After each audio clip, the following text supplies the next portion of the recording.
क्या सोनम वांगचुक देशभक्त हैं या फिर गद्दार? क्या वो आंदोलन के जरिए एजुकेशन और एग्जाम सिस्टम सुधारने के बड़े रेवोल्यूशन के लिए संघर्ष कर रहे हैं या फिर बस मोदी विरोध की टूलकिट पर काम कर रहे हैं? ये सवाल है और सोनम वांगचुक को दिल्ली के जंतर मंतर पर भूखे बैठे 20 दिन हो चुके हैं। उनका वजन 9 किलो तक गिर गया है। सोशल मीडिया पर एक अलग ही डिजिटल वॉर इसको लेकर छिड़ा हुआ है। एक तरफ एक खास आईटी सेल एक्टिव हुआ है जो उन्हें डिफेम करने और विदेशी एजेंट बताने में जुटा है, तो दूसरी तरफ देश के बड़े बड़े एक्टर्स, कॉमेडियंस और इन्फ्लुएंसर्स उनके समर्थन में उतर आए। कोई वीडियो बनाकर उन्हें 3 इडियट्स के फुनसुक वांगडू से कंपेयर करते हुए बता रहा है कि देखो ये कोई साइंटिस्ट नहीं है और रेंचो की तरह इनके कोई 400 पेटेंट्स रजिस्टर्ड नहीं है। तो दूसरी तरफ इस आंदोलन में कुणाल कामरा की कही गई बात का बतंगड़ बनाकर इस पूरे आंदोलन के लिए ट्रोल आर्मी हिंदू विरोधी नैरेटिव भी सेट कर रही है। खैर, शिक्षा मंत्री के इस्तीफे की मांग है और पेपर लीक के खिलाफ मोर्चा है, लेकिन ट्रोल्स और सपोर्टर्स की इस जंग के बीच सोनम वांगचुक एक लड़ाई लद्दाख के लिए भी लड़ रहे हैं। क्या आप जानते हैं कि लद्दाख को लेकर उनकी असली मांग के पीछे का सच क्या है? वांगचुक का मौजूदा अनशन भले ही नीट परीक्षा में हुई धांधली के खिलाफ छात्रों के समर्थन में हो, लेकिन सितंबर 2025 में उन पर लगे एनएसए वाले मामले को भी अभी खूब उछाला जा रहा है। हालांकि इसी सरकार ने मार्च 2026 में सोनम वांगचुक पर एनएसए हटा लिया था, लेकिन सवाल यह कि एनएसए उन पर लगा क्यों और आखिर लद्दाख को लेकर सोनम वांगचुक चाहते क्या है? दरअसल इसके पीछे लद्दाख की एक बहुत पुरानी मांग है, संविधान के 6th शेड्यूल की प्रोटेक्शन लेयर, यानी लद्दाख को 6वीं अनुसूची का सुरक्षा कवच। लद्दाख की लगभग 90% से ज्यादा आबादी ट्राइबल है। 2019 में जब लद्दाख केंद्र शासित प्रदेश बना तो उन्हें वादा किया गया था कि उनकी जमीन और संस्कृति को बचाया जाएगा, लेकिन आज लद्दाख के लोग डरे हुए हैं कि अगर उन्हें विशेष संवैधानिक दर्जा नहीं मिला तो बाहरी कॉरपोरेट घराने और माइनिंग लॉबी वहां के नाजुक पर्यावरण और ग्लेशियर्स को तबाह कर देंगे। हालांकि सरकार लद्दाख के लिए 6ठी अनुसूची वाली मांग मानने के लिए भी तैयार नहीं, जिसके पीछे सरकार का मानना यह है कि लद्दाख एक बेहद संवेदनशील बॉर्डर एरिया है जो चीन और पाकिस्तान से सटा इलाका है, इसलिए सुरक्षा के लिहाज से इसका सीधा कंट्रोल केंद्र के पास होना जरूरी है।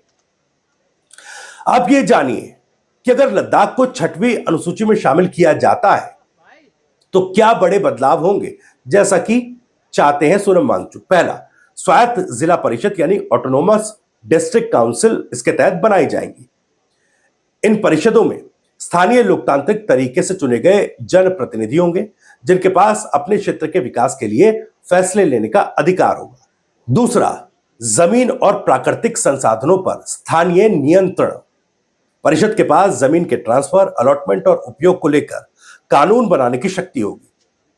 इससे बाहरी लोग लद्दाख में बिना मर्जी के जमीन नहीं खरीद पाएंगे। वहां के जंगलों, वाटर रिसोर्स और अन्य प्राकृतिक संसाधनों पर स्थानीय लोगों का नियंत्रण मजबूत होगा। तीसरा, संस्कृति, भाषा और पहचान की सुरक्षा। लद्दाख की एक बहुत ही अनोखी जनजातीय संस्कृति और जीवन शैली है।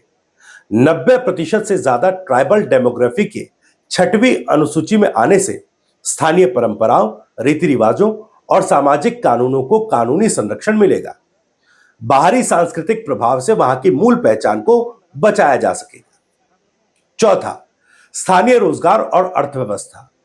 लद्दाख के युवाओं के लिए नौकरियों और नौकरियों में आरक्षण को लेकर नियम बनाने के अधिकार स्थानीय प्रशासन के पास होंगे। बड़ी बाहरी कंपनियों द्वारा अंधाधुंध कमर्शियल माइनिंग या बड़े प्रोजेक्ट्स पर रोक लगेगी, जिससे पर्यावरण को नुकसान पहुंचाए बिना स्थानीय स्तर पर रोजगार बढ़ेगा। पांचवा, खुद का कानून बनाने का अधिकार। परिषद को कुछ खास विषयों पर कानून बनाने का अधिकार मिलता है, जैसे land management, agriculture and forest. इसके अलावा गांव और शहर का प्रशासन, विरासत और शादियों से जुड़े सामाजिक नियम। एक तरीके से कहा जाए संक्षेप में तो 6वीं अनुसूची का सबसे बड़ा फायदा यह होगा कि लद्दाख के लोगों को स्वशासन यानी कि सेल्फ गवर्नेंस का अधिकार देता है। ताकि वो अपने पर्यावरण, संस्कृति और जमीन की रक्षा खुद कर सके और बाहरी हस्तक्षेप से बच सके। अब सवाल ये उठता है कि क्या देश में ऐसा कानून कहीं और भी है? भारतीय संविधान की 6ठी अनुसूची असम, मेघालय, त्रिपुरा और मिजोरम के आदिवासी इलाकों में लागू है, जहां स्वायत्त जिला परिषद यानी एडीसी के पास अपनी जमीन और जंगलों की रक्षा के लिए खुद कानून बनाने का अधिकार होता है। वह कोई भी बाहरी इंसान जमीन नहीं खरीद सकता। सिर्फ यही नहीं, अगर आप सोच रहे हैं कि पहाड़ों में जमीन खरीदने पर पाबंदी सिर्फ नॉर्थ ईस्ट में है, तो आप गलत हैं। हिमाचल प्रदेश में सेक्शन 118 लागू है, जिसके तहत बाहर का कोई भी व्यक्ति वहां खेती की जमीन नहीं खरीद सकता। उत्तराखंड में भी सख्त भू कानून के तहत भारी लोगों के बड़ी जमीनें खरीदने पर रोक है। नागालैंड और सिक्किम को आर्टिकल 371 के तहत विशेष दर्जा मिला हुआ है, जहां बाहरी लोगों के लिए जमीन खरीदना नामुमकिन है। यानी जिस कानून की मांग सोनम वांगचुक लद्दाख के लिए कर रहे हैं, वैसा ही सुरक्षा कवच देश के कई अन्य पहाड़ी और आदिवासी राज्यों को पहले से मिला हुआ है। ऐसे में उन्हें देश विरोधी या एजेंट कहना सिर्फ असली मुद्दे से ध्यान भटकाने की कोशिश है। ट्रोल्स अपनी जगह है, लेकिन 20 जुलाई को होने वाले आंदोलन पर पूरे देश की नजर है। इस पूरे मामले पर आपकी क्या राय है? कमेंट में हमें जरूर बताएं और सच को आगे बढ़ाने के लिए इस वीडियो को शेयर जरूर करें।